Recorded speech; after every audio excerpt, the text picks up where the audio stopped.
Kaya mahirap po yung kalaban natin. Kalaban natin yung buong media. Halos lahat ng media. Net25 tsaka SMNI na lang yung kakampi natin. Di ba? Yung lahat ng malalaking media, kuha nila. Paano? Oligarko may-ari niyan lahat. Tandaan nyo po, oligarko po ang kalaban ng mga Duterte. Kasi ang oligarko po, ayon sa akusasyon ni Tatay Digong, nagnanakaw sila ng legal. Nakita rin po natin yan sa ABS-CBN, di ba? Sino po nag-expose niyan? Si Marcoleta rin.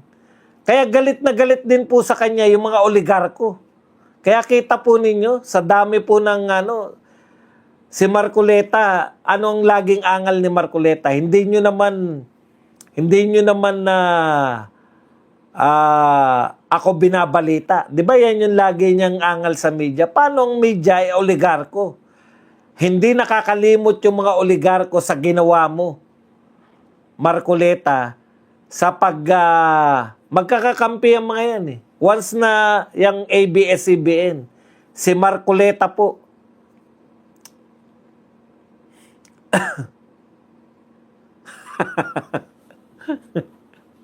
okay.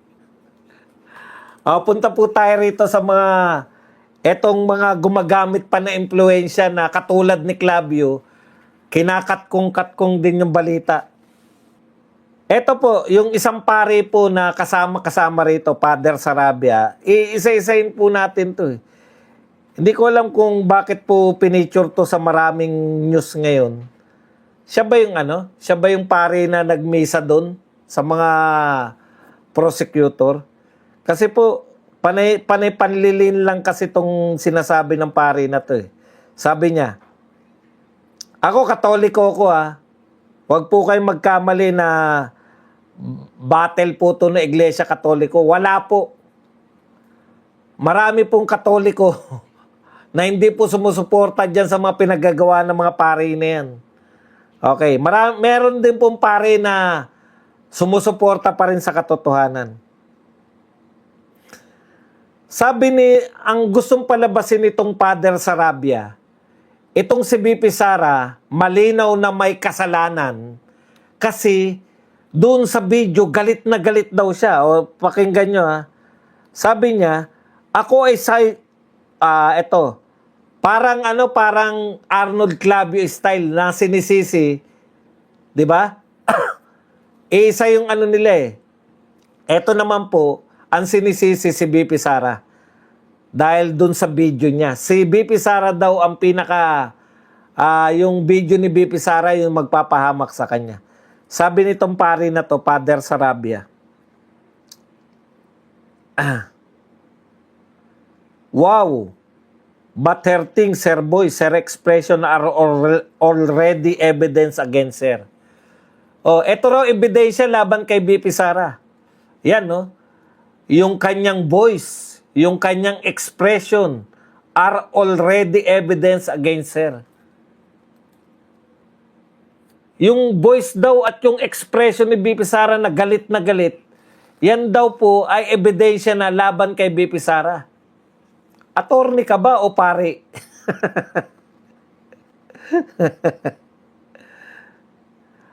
Complainant pala to.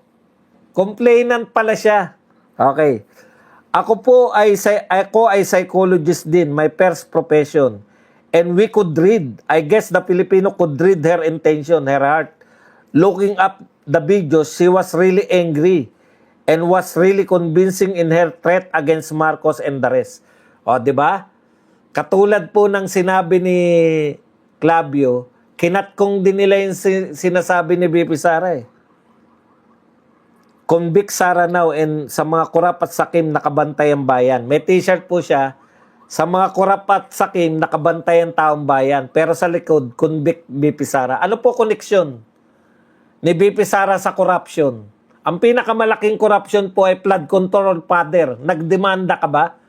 Sino po dinimanda mo sa flood control, Father? Father Sarabia, sino po ang nireklamo nyo, dinimanda nyo sa flood control? Wala. Wala kayong dinidemanda. Corruption yung nasa t-shirt mo. Yung gawa-gawang korupsyon, yun ang dinidemanda nyo. Pero yung tunay na korupsyon, hindi nyo nga masabi na sinasabi mo nga, yung galit na galit si BP Sara. Pag galit na galit ba si BP Sara, korap siya? Ano po koneksyon ng t-shirt nyo? Nagalit kayo sa korupsyon tapos convict BP Sara. Wala. Halo-halo na po. Niloloko nyo kasi yung tao eh. Parang sinasabi nyo na yan ang katwiran. Kung bakit dapat makonvict si BP Sara. Kasi galit na galit siya dun sa video. Galit na galit po siya, tama. Nakakulong yung kaibigan niya, oh. Sinamahan niya ron. Hindi nyo ba alam yung sitwasyon? Yung kanyang kaibigan at anong tawag doon? Yung kanyang tauhan sa OBP. Galit na galit. Galit na galit siya kasi nakakulong. Tapos, alam niyo yung sitwasyon na yan. Yung ililipat pa sa veterans. Nasa veterans na kukunin para ilipat sa correctional. Anong klase yan? Tapos, binibitin mo rin. Threat lang ba? Chief of Staff. Threat lang po ba yung ginawa ni BP Sara sa mga Marcoses? Tinanong po siya. Ito po ang tunay na katotohanan. Tinanong siya nung mga kasama sa Zoom. BP Sara, paano yung Paano yung security mo? Concern po yung nagtanong sa security ni BP Sara.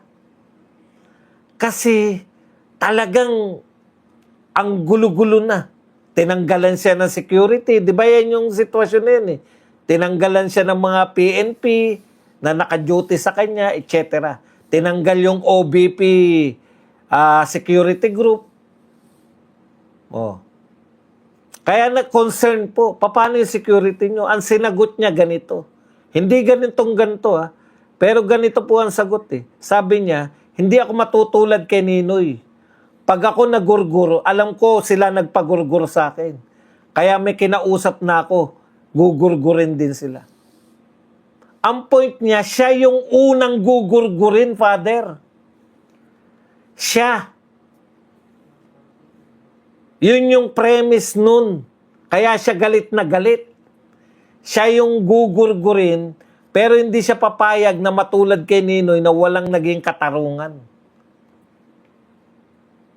Yan po, ginagarantihan ng saligang batas. Natitreten siya eh. Di ba? Pag ako, Father, yun nakakalimutan mo eh.